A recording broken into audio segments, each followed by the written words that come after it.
e/√2. Second one minus e/√2. Now the next one, next term ఏంటిది? ఇది అయిపోయిందండి, x తో అయిపోయింది అండ్ నెక్స్ట్ y తో చేయాలి.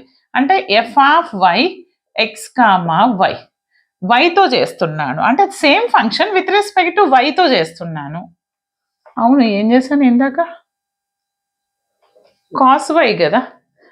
ఒక్కసారి ఒక doubt, with respect to X తో చేస్తున్నప్పుడు పార్షియల్ డిఫరెన్షియేషన్ లో బాగా గుర్తుపెట్టుకోండి, ఎక్స్ పక్కన y ఉంటే కాన్స్టెంట్ అంటే cos y as it is ఉంటుంది. Sorry for that, UV apply చేయకూడదు, రైట్? ఓన్లీ దీనికి మాత్రమే చేంజ్ అవుతుంది. దీనికి మరి పాజిటివ్ వస్తుంది కదా మేడం? ఓకే, ఎస్ పాజిటివ్ వస్తుంది, సారీ నెగిటివ్ రాదు, e/√2. సరే, తర్వాత విత్ రెస్పెక్ట్ టు y తో చేస్తున్నప్పుడు మాత్రం నాకేమవుతుంది? ఈ కాన్స్టెంట్ గా ఉంటుంది, కాస్ది